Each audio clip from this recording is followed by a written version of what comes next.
मग महिला मुख्यमंत्री पाहायचं आहे म्हणजे मग लेकीला महाराष्ट्राचा मुख्यमंत्री करायचं आहे का? की महाराष्ट्रामधला ओबीसी जर जागा झाला, ओबीसी हा रिॲक्शन म्हणून महाविकास आघाडीच्या विरोधात मतदान करेल, शरदचंद्रजी पवार यांच्या विरोधामध्ये मतदान करेल. ती पंतप्रधान पदाची क्वालिटी कुणाकडे आहे तर ती देवेंद्र फडणवीस साहेबांकडे आहे. एकनाथराव शिंदे म्हणलं तर निर्णय घेण्याच्या बाबतीमध्ये ते एकदम सफाईदार मुख्यमंत्री आहेत. पण ओबीसींच्या मनामध्ये प्रचंड नाराजीची भावना होती आणि ही ॲक्शनला रिॲक्शन होती. परंतु महाराष्ट्रामध्ये ओबीसीनी मात्र लोकसभेला झालेल्या पराभवाचा बदला घेतलाय, वचपा काढलाय अगदी अपिलिंग भाषेमध्ये. नमस्कार, ABP माझाच्या या डिजिटल इलेक्शन स्पेशल कव्हरेजमध्ये आपलं पुन्हा एकदा स्वागत. आपण 2 तासांपूर्वी चर्चा केली होती. ओबीसी आंदोलक लक्ष्मण हाके आपल्यासोबत होते आणि आपण हा कल असाच राहील का, त्या अनुषंगानं काही अगदी घाईत काही मुद्दे कव्हर केले होते. आता पुन्हा हेच मुद्दे घेऊन आपण हाकेंकडे जाऊया. तो कल कायम राहिलेला दिसतोय. आता ऑलमोस्ट 2 वाजलेले आहेत आणि महायुतीच्या ज्या जागा आहेत त्या 200च्या वर गेलेल्या आहेत, 220च्या जवळपास आत्ता तरी दिसत आहेत आणि लीड पण बऱ्याच भागामध्ये चांगली आहे. तुम्ही जे प्रेडिक्ट केलं होतं गेली अनेक महिने, तुम्ही जेव्हा गाव खेडे वस्ती वाड्यांवर जात होतात तेव्हा तुम्हाला असं चित्र येईल असं जाणवलं होतं का?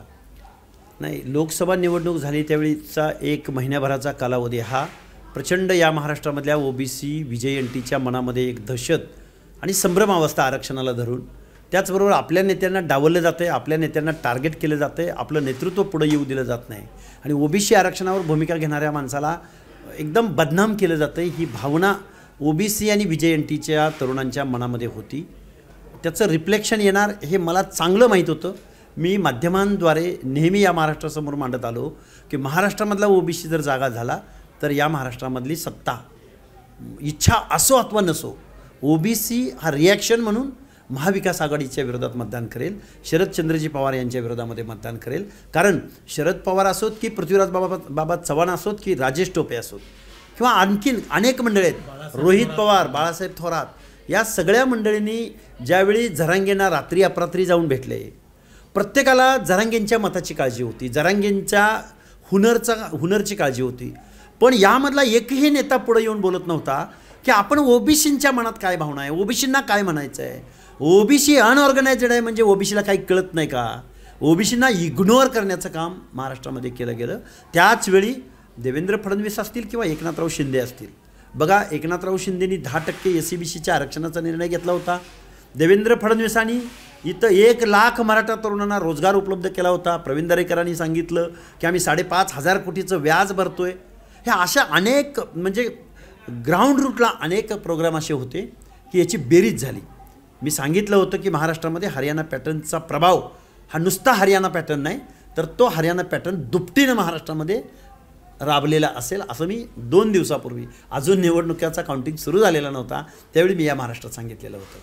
पण आपण नेहमी पुरोगामी महाराष्ट्र असं काही लोक ते म्हणतात, त्याच्याखाली आपण हे चालू होतो की महाराष्ट्रामध्ये अशा पद्धतीचं हे गायपट्ट्याचं राजकारण आहे, हे इकडं चालणार नाही असं म्हणून आपल्याकडं जातीवाद तर होतो, हे आपण सगळ्यांना माहिती. जातीद्वेष पण कसा भिनवला गेला आहे हे पण आपण बघत असतो.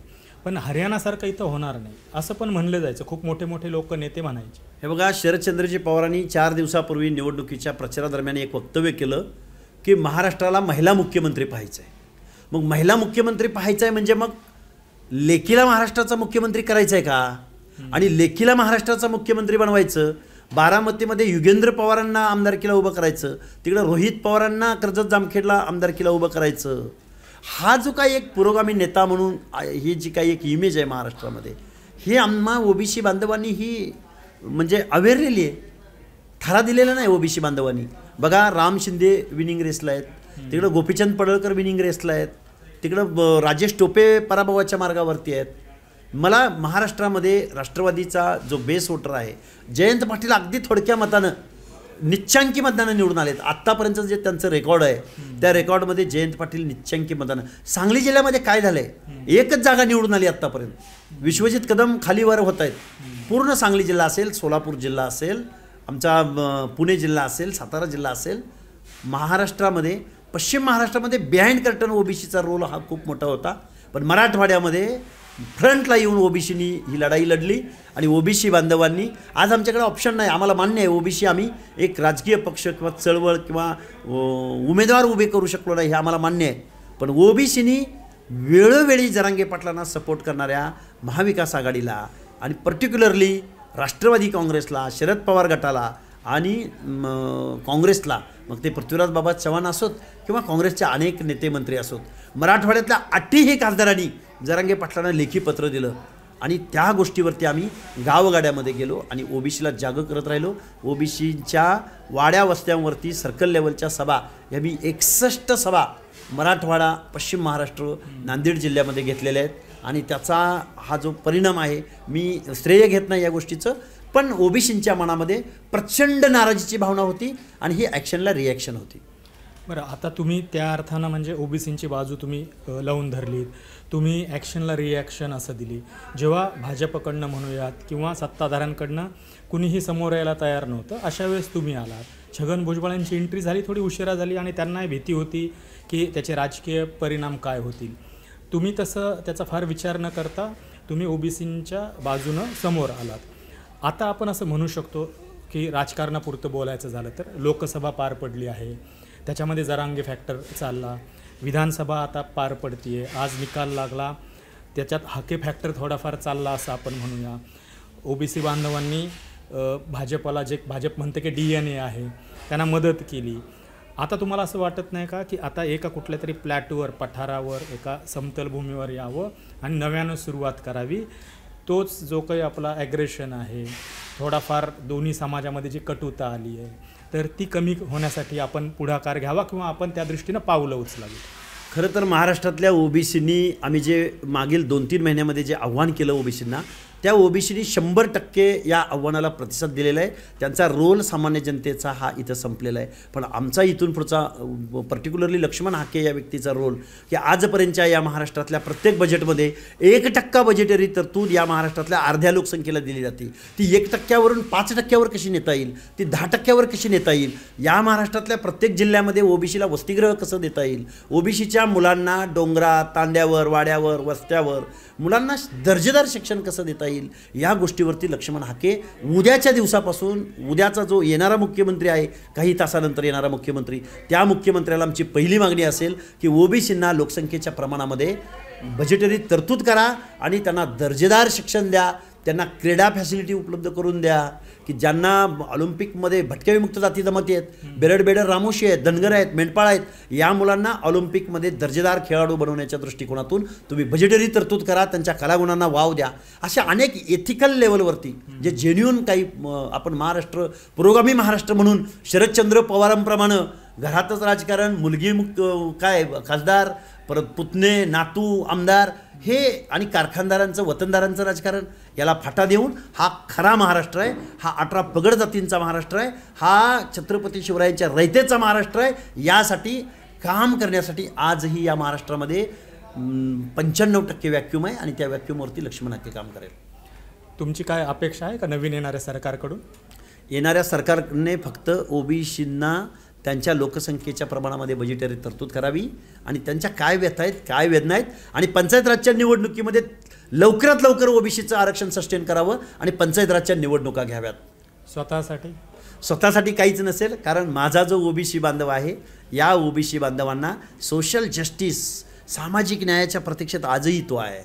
त्या लोकांना सामाजिक न्याय भेटावा. एखादा बेरड रामोशाचा एक विधान परिषद सदस्य या महाराष्ट्राच्या विधानसभेत जावा, एक नाभिक समाजाचा आमदार या महाराष्ट्राच्या विधानसभेमध्ये, विधानसभा राहिली विधान परिषदेत जावा, एक सुतार, लोहार, कुंभाराचा, मायक्रो ओबीसीमधला एक धोब्याचा आमदार या महाराष्ट्राच्या विधानसभेत जावा, जेणेकरून या 18 पगड जातींचा, बलुतेदारांचा, अलुतेदारांचा आवाज माझ्या महाराष्ट्राच्या विधानसभेमध्ये उमटेल. लोकसभेला आपण पाहिलं, आपण हा मुद्दा आधी पण चर्चा केली होती याच्यावर, की ओढ जिहादचा मुद्दा आला. ते जे नॅरेटिव्ह होतं, ती जी माहिती भाजपकडनं किंवा महायुतीकडनं दिली गेली, ती तळागाळापर्यंत पोहोचली आणि त्याचा पडसाद, त्याचा परिणाम असा झाला की एक है तो सेफ है, किंवा आपला हिंदुत्वाचा मुद्दा असेल, बटेंगे तो कटेंगे, या मुद्द्यावर मराठा, ओबीसी किंवा बाकीच्या जाती जमाती विसरून एक झाल्या आणि मतदानाला त्या भाजप किंवा महायुतीच्या पाठीमागं उभा ठाकल्या, असं तुम्हाला वाटत नाही? बघा, मला मी एकच सांगेन या महाराष्ट्रामध्ये कुठले काही गोष्टी दिल्या मला, मी त्या खोलामध्ये जात नाही. परंतु महाराष्ट्रामध्ये ओबीसीनी मात्र लोकसभेला झालेल्या पराभवाचा बदला घेतला आहे, वचपा काढला आहे अगदी अपिलिंग भाषेमध्ये. पंकजाताई मुंडेंचा पराभव, महादेव जानकरांचा पराभव, चंद्रकांत खैरेंचा पराभव, या महाराष्ट्रातल्या ओबीसीनी या पराभवाचा बदला घेतला आहे. आणि त्या बदल्याचं प्रत्यंतर धनंजय मुंडेंच्या विजयामध्ये, राम शिंदेंच्या विजयामध्ये किंवा अगदी गोपीचंद पडळकरांच्या विजयामध्ये आम्हाला बघायला भेटतं आहे. त्यामुळे माणसं पक्ष वगैरे विसरून आपला माणूस, ओबीसीचा माणूस आतमध्ये गेला पाहिजे, ही भावना तीव्र होती. आणि मला वाटतं या भावनेचा विचार येऊ घातलेल्या मुख्यमंत्र्यांनी आणि सरकारनं निश्चित करावा असं मला वाटतं. तुमची मुख्यमंत्रीपदासाठी आता काही गडबड सुरू झालेली, तिन्ही पक्ष एकत्र बसून करणार आहे असं म्हणतात. शिवसेनेनं ऑलरेडी दावा सॉर्ट ऑफ केलेला आहे, पारडं जड एकनाथ शिंदेंचं. भाजप 130च्या पलीकडे गेला आहे, पण त्यांना हे सांगता येत नाही फडणवीस होतील की नवीन चेहरा देतील. अजितदादा आपलं त्यांचं खुश राहतील असं सध्याचं तरी चित्र आहे, कारण आकडेच तसे आलेले आहेत. तुमचा काही असा प्रेफरन्स आहे का, तुमच्या डोक्यात काय आहे की कोण चांगला मुख्यमंत्री बनू शकतं आत्ता महाराष्ट्राचा? आत्ता महाराष्ट्राच्या राजकारणामध्ये अनेक नेते आहेत. कोण मुख्यमंत्री बनतं आहे आज रोजी तरी सांगता येत नाही. पण 2-3 जे तुम्ही माझ्यासमोर ऑप्शन मांडलेले आहेत किंवा 2-3 जी नावं घेतलेली आहेत, एकनाथराव शिंदे म्हणलं तर निर्णय घेण्याच्या बाबतीमध्ये ते एकदम सफाईदार मुख्यमंत्री आहेत. आणि टोटल महाराष्ट्राचा कॅनव्हास डोळ्यासमोर ठेवून महाराष्ट्राचं नेतृत्व देश पातळीवर जायला ज्यांना कोणाला एक होप्स आहेत. महाराष्ट्राचा पंतप्रधान आजपर्यंत या देशात झालेला नाही. ती पंतप्रधान पदाची क्वालिटी कुणाकडे आहे तर ती देवेंद्र फडणवीस साहेबांकडे आहे. आणि महाराष्ट्राचं राजकारण करायचं म्हणलं तर अजून कार्यक्षम डेप्युटी CM आहेत, अजितदादा पवार आहेत.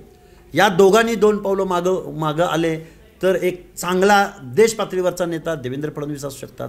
किंवा देवेंद्र फडणवीस साहेब जर पुढचं धोरण डोळ्यासमोर ठेवून जर विचार करत असतील तर हे दोघंसुद्धा कार्यक्षम आहेत. त्यामुळे तिघांपैकी एक या महाराष्ट्राला मुख्यमंत्री मिळावा. पण कोणीही मुख्यमंत्री बनून माझ्या ओबीसीचं कल्याण व्हावं आणि आमच्या काय वेदना आहेत या त्यांनी आम्हाला वेळ द्यावा आणि ऐकून घ्याव्यात, ही माझी त्यांच्यासमोरची अपेक्षा असेल. बरं, आता जरांगेचा आणि तुमचा म्हणजे इच्छा असो वा नसो जो संघर्ष झाला त्याला पूर्णविराम, अर्धविराम, स्वल्पविराम काही लागणार आहे का? तुम्ही या आजच्या विजयाच्या या मुहूर्तावर मनोज जरांगेंना तुम्ही काय आवाहन करणार आहात तुमच्या वतीनं? हे बघा, मनोज जरांगेंची मागणी एक वेळ रास्त असू शकते, परंतु त्याला जबाबदार ओबीसी आहेत हे जे त्यांनी कन्क्ल्युजन काढलं आहे. बरं, ही मागणीही रास्त असू शकते, आंदोलन चळवळ लढण्याचा इथं अधिकार आहे, परंतु मतदान महाविकास आघाडीला करा, तुतारीला करा, शरदचंद्रजी पवारांच्या उमेदवारांच्या बैठका घेणं, त्यांना मतदान करायला लावणं, ही कुठली सामाजिक चळवळ आहे?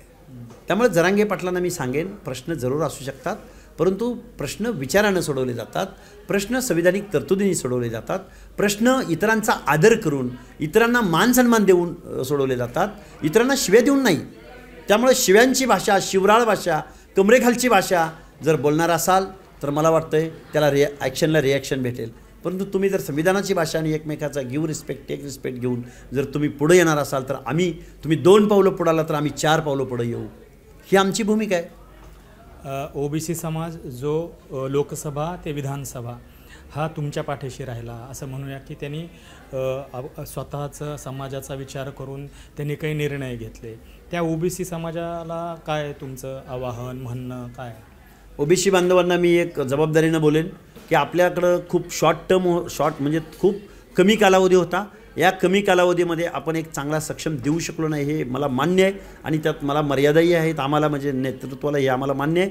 परंतु तुम्ही महाविकास आघाडी म्हणजे राजेश टोपेसारख्या, रोहित पवारसारख्या, प्रवीण गायकवाडसारख्या, शरदचंद्रजी पवारांसारख्या माणसांना तुम्ही त्यांची योग्य ती जागा दाखवलीत, त्याबद्दल मी तुमचं आभार जेवढं मानावं तेवढे आभार मानावे तेवढे कमी आहेत.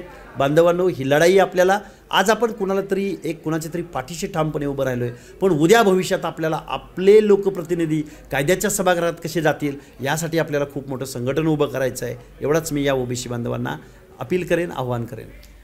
आज जरा मूड चांगला आहे, तुम्ही ज्यांना सपोर्ट केलं ते सरकार बनतं आहे, मग अशा वेळेस थोडंसं संघर्षाची भाषा डायल्यूट करून जरा एक वेगळा रस्ता, सामोपचाराचा रस्ता ह्याच्यावर पण आपण जाऊ शकतो ना. समाज म्हणून जी पुन्हा एकदा कटुता आहे, विद्वेष आहे, हे बघा, देवेंद्र फडणवीस साहेबांनी 1,00,000 मराठा तरुणांना जर रोजगार उपलब्ध करून दिला असेल, त्याचं 5,500 कोटी व्याज जर शासन भरत असेल, तर ते आपले शत्रू कसे असतात हे लॉजिकली मराठा बांधवांना समजावून सांगावं लागेल.